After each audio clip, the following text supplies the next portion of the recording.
दोस्तों, बिंदास बातें में एक बार आप सबका फिर से स्वागत है। आज की चर्चा, आज महीने का पहला फ्राइडे है तो फिर कुछ ट्रू क्राइम की बात होगी। तो आज का केस हम बात करेंगे एंड्रिया येट्स की। एंड्रिया येट्स एक यूएस शायद ह्यूस्टन में एक महिला है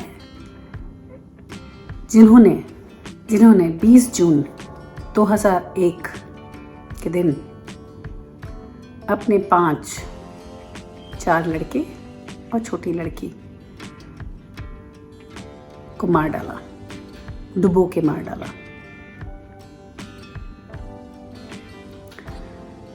5 बच्चों में 4 लड़के थे। सबसे बड़े लड़के का नाम था नोआ जो 7 साल का था, उससे छोटा जॉन जो 5 साल का था, फिर पॉल 3 साल का था, फिर लूक 2 साल का और सबसे छोटी 6 महीने की लड़की मैरी। 20 जून 2001 को एंड्रिया येट्स ने इन 5 को डुबो के मार डाला और खुद 911 में कॉल किया और पुलिस को बुलाया और अपने को गिरफ्तार करवाया। तो चलिए इनकी बात करते हैं और कोशिश करेंगे ये जानने की कि कैसे कोई माँ अपने खुद के बच्चों को मार सकती है। क्या हुआ होगा जिसकी वजह से उसने ये सब किया। नहीं, एक आश्चर्य नहीं है, क्योंकि भाई माँ मैं भी हूँ और जो आप लोग सब सुन रहे हैं उनमें से भी बहुत होंगी जो माएँ हैं। जब ऐसी कोई बात सुनते हैं तो बहुत तकलीफ़ भी होती है और आश्चर्य होता है कि कैसे कर डाला यार, क्या कहाँ से वो जिगर पाया कि उसने ऐसा किया। तो फिर ऑफ कोर्स स्टोरी सुनना ज़रूरी है और जानना ज़रूरी है। तो शुरुआत से शुरू करेंगे। एंड्रिया जब बचपन में थी बहुत ही ज़्यादा पढ़ाकू और बहुत ही ए क्लास स्टूडेंट थी। हर चीज़ में एक्सेल करती थी। पढ़ाई का उनको बहुत ज़्यादा शौक था और बहुत ज़्यादा अच्छी भी थी पढ़ाई में। पढ़ाई ख़त्म करने के बाद उन्होंने नर्सिंग का कोर्स किया था बहुत ही प्रेस्टिजियस इंस्टीट्यूट से। हाउएवर कॉलेज के टाइम पे उनको रस्टी करके एक लड़के से प्यार हुआ। 25 साल की थी और सून उन लोगों ने शादी कर ली। रस्टी और एंड्रिया दोनों ही बड़े ही रिलीजियस टाइप के लोग थे और एक प्रीचर था उस वक्त माइकल वोरोनिकी करके, उसको रस्टी फॉलो करता था और उसने एंड्रिया को भी उसी लाइन में लगाया हुआ था। शादी होने के तुरंत बाद ही कुछ ही टाइम पे एंड्रिया प्रेग्नेंट हो जाती हैं, तो काम वाम तो उनका छूट जाता है तुरंत ही। और चूंकि ये लोग रिलीजियस थे और थोड़े कन्वेंशनल टाइप का दिमाग था तो ये नहीं सोचते थे कि बर्थ कंट्रोल या कुछ। रस्टी का ये सोचना था कि भगवान जितनी संतान देगा वो अच्छा है, हम उतनों को पालेंगे। तो एंड्रिया और रस्टी की शादी होती है 89 में और 96 के 4 साल बाद उनके 2 बच्चे हो चुके होते हैं, जिसमें ऑफ कोर्स नोआ थे जो सबसे बड़े और जॉन जो उससे छोटा। हस्बैंड जो था, जो रस्टी थे, वो काफ़ी अच्छी जॉब कर रहे थे नासा में। तो ऐसा नहीं था कि ये लोग फाइनेंशियली कुछ बुरी हालत में थे, दे वर डूइंग प्रीटी वेल। तो उधर से कोई प्रॉब्लम थी नहीं। हाउएवर इसको कोई प्रोजेक्ट मिलता है रस्टी को और ये लोग सोचते हैं कि उस प्रोजेक्ट के लिए या तो वो नया घर दूसरी जगह खरीदें जहाँ उन्हें जाना था, या फिर वो लोग वैन में शिफ्ट हो जाएं। तो जिस रिलीजियस प्रीचर को ये लोग फॉलो करते थे वो खुद भी एक वैन में रहता था अपनी फैमिली के साथ और पूरे टेक्सास में घूमता था और अपनी बात को लोगों को बताता था। तो ये लोग भी उससे काफ़ी क्योंकि इन्फ्लुएंस थे तो इन्होंने भी वैन ली और ट्रैवल शुरू किया। और देखते ही देखते एंड्रिया के और बच्चे भी हुए। 4 बच्चे हो गए। 4 बच्चे हो गए तो समय में कमी आने लगी। एंड्रिया के पास वक्त ही नहीं होता था और फिर ये लोग ऐसे थॉट के थे जो डायपर्स भी नहीं यूज़ करते थे, तो कोई कन्वीनियंस भी नहीं। तो हर चीज़ हाथ से कि पॉटी करें तो वही लंगोट बदलनी और इसी में पूरा दिन उसका निकल जाता था। और शायद कुछ हद तक वो बहुत ज़्यादा थकने लगी। उसको अपने लिए शायद वक्त भी नहीं मिलता था। एंड्रिया को, क्योंकि बच्चों को इन लोगों की ट्रैवलिंग होती थी तो बच्चों को स्कूल में डाल नहीं सकते थे, तो फिर होम स्कूलिंग भी, तो फिर बच्चों को पढ़ाना भी घर में ही, ये सब काम एंड्रिया के ही सर पे था। एंड्रिया की जो दिमागी हालत थी वो काफ़ी बिगड़ रही थी और उसको ये विचार या ख्यालात काफ़ी आते थे कि वो बच्चों को मार डाले, थॉट ऑफ हर्टिंग और किलिंग द किड्स। उस दौरान ये जो मेंटल इलनेस है जो अब डिफाइन हो चुकी है, जिसको कहते हैं पोस्टपार्टम साइकोसिस जो है, वो ऐसे विचारों से डील करता है। ऐसे लोग जो उससे सफ़र करते हैं उनको ऐसे विचार आते हैं कि वो अपने बच्चों को मार दें। कारण उसका रीज़न हम बाद में बताएंगे, लेकिन एंड्रिया को भी ऐसे विचार आते थे और उसने शायद ये चीज़ अपने हस्बैंड से भी मेंशन करी थी और उसका इलाज भी चल रहा था कुछ हद तक। लेकिन इलाज से पहले जब इसको ऐसे विचार आते थे तो इसको लगा कि ये क्यों मुझे ऐसे विचार आते हैं, तो उसने 2 बार सुसाइड करने की भी कोशिश करी थी और दोनों टाइम वो हॉस्पिटलाइज हुई थी और हॉस्पिटल में ये चीज़ डिफाइन हुई थी कि इसकी हालत ठीक नहीं है और मेंटल स्टेबिलिटी के लिए उसका मेडिकेशन भी चालू हो गया था। तो इट वाज डिफाइंड कि वो मेंटली इल है, something is wrong with the mental wellbeing.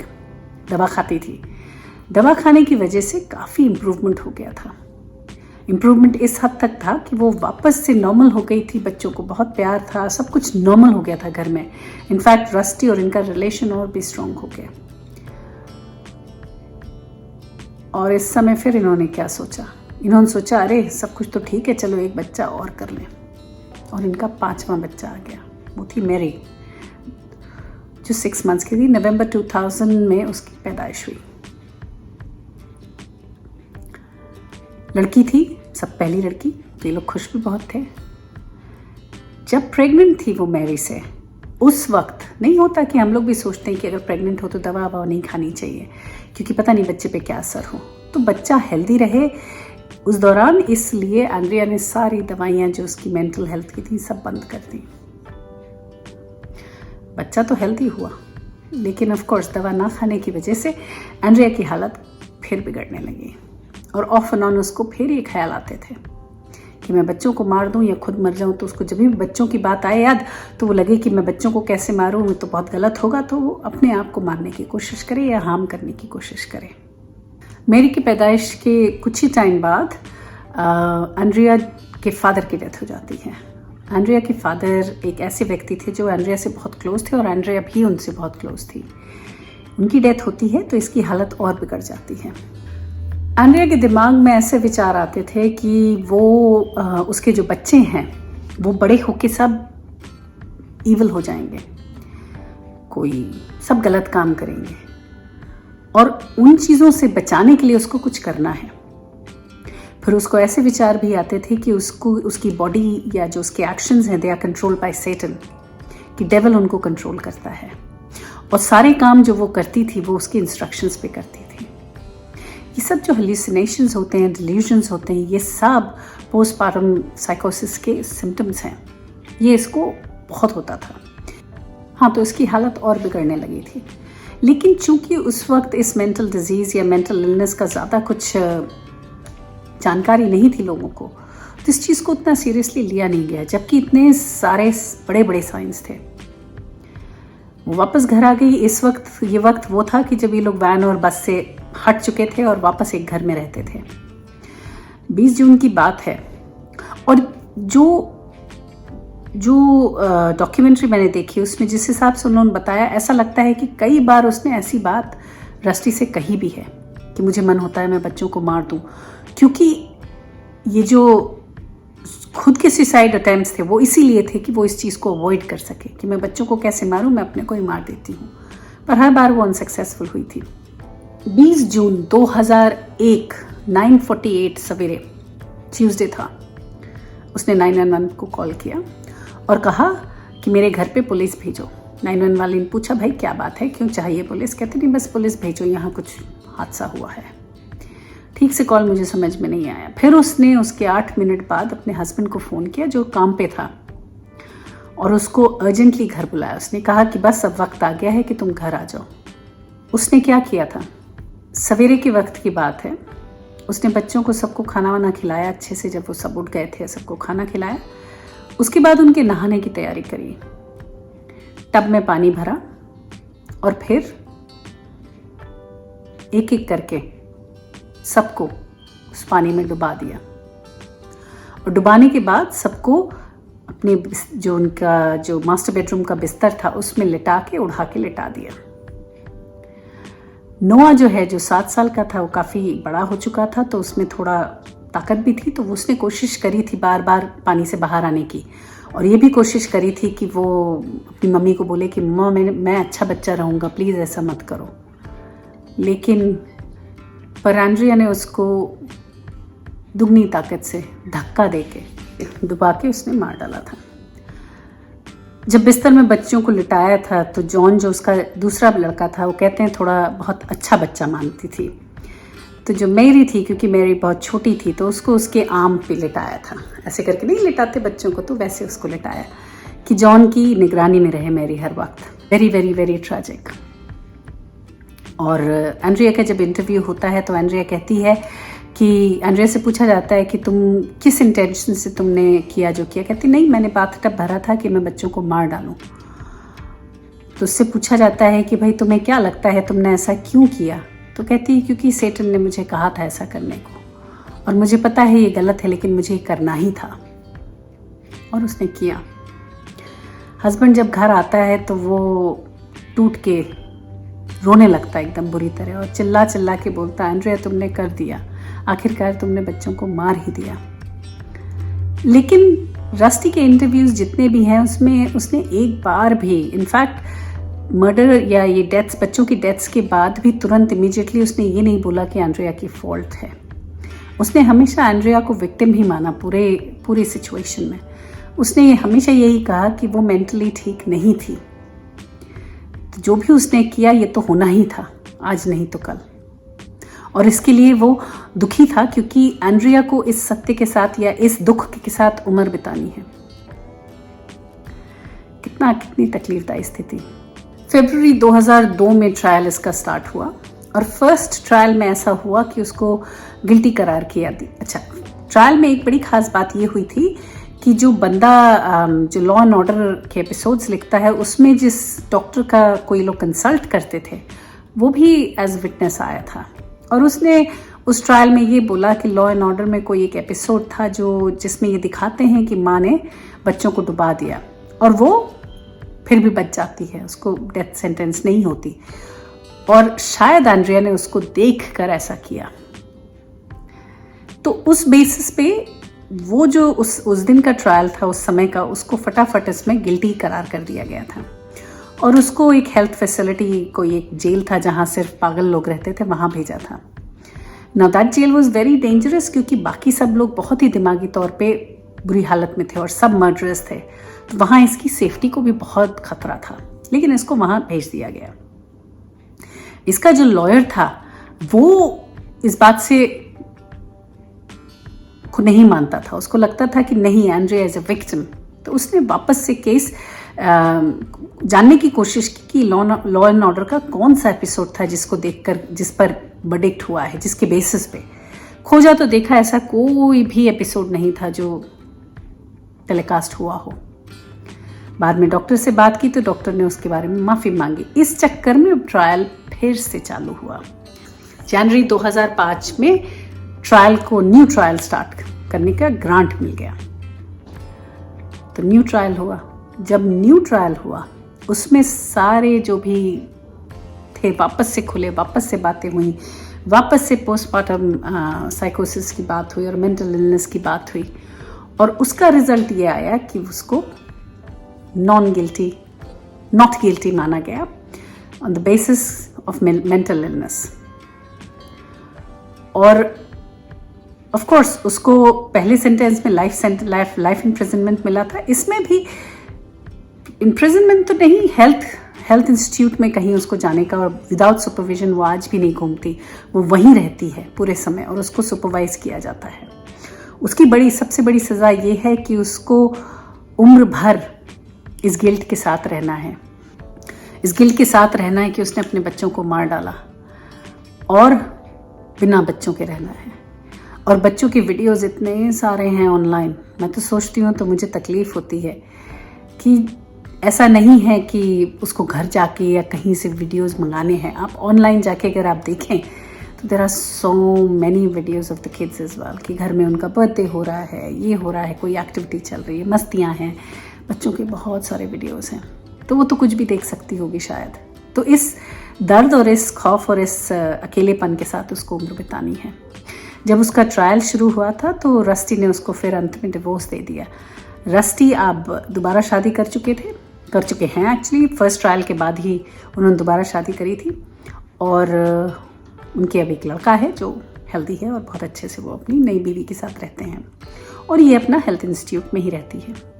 और जो लॉयर है जिसने इस केस इसके लिए लड़ा था, वो बंदा कहता है कि वो अभी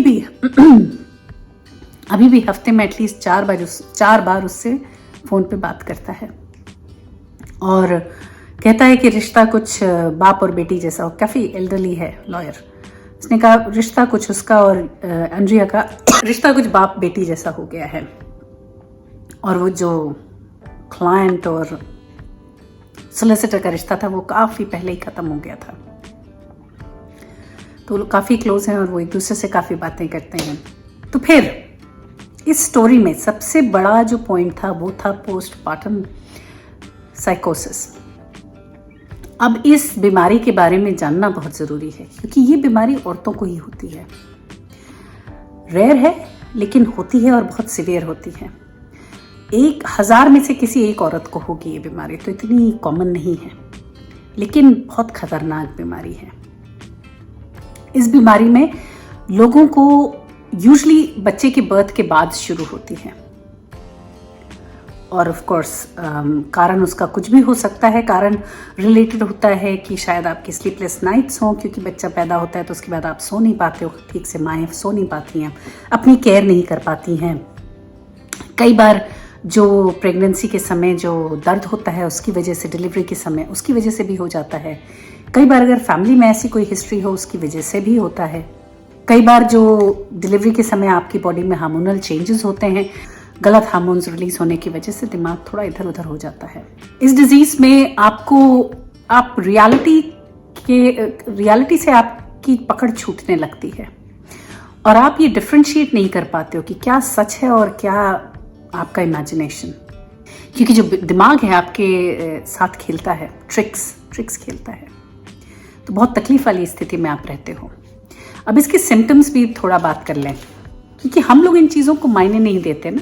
हमारे हिसाब से ऐसा लगता है कि जो बच्चा पैदा हुआ तो माँ को उमड़ के प्यार आ ही जाना चाहिए, बच्चे से एकदम कनेक्ट ही हो जाना चाहिए।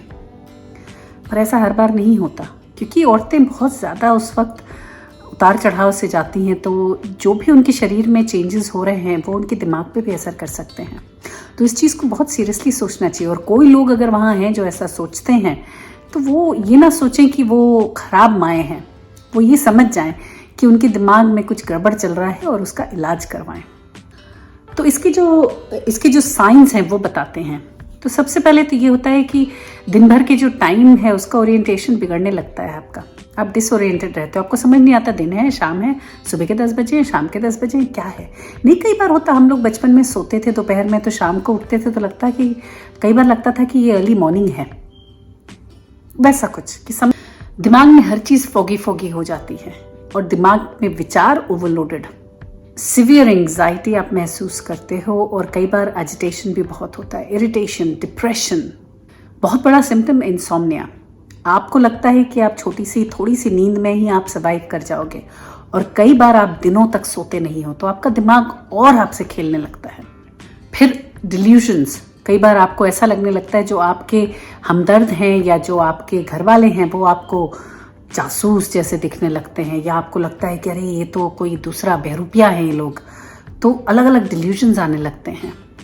हेल्यूसिनेशंस होते हैं कि जैसे आपको कोई अजब गंध आएगी या फिर आपको कुछ आवाज़ें सुनाई देंगी। है बहुत बड़ा सेंसेशन होता है जिसमें आपको ऐसा लगता है कि कोई और आपको कंट्रोल कर रहा है।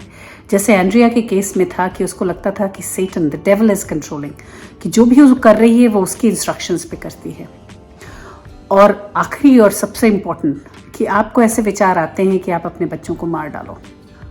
तो एंड्रिया येट्स का केस बहुत ही अजब और निराला था, दुख वाला था, लेकिन खुशी ये जानकर हुई किसी हद तक कि जो उस केस का एंड हुआ उसमें हमने एक मेंटल डिसऑर्डर को रिकग्नाइज किया, कोर्ट ने एक्चुअली, जूरी ने भी, और एंड्रिया को डेथ सेंटेंस नहीं मिला और एंड्रिया का इलाज चालू हुआ।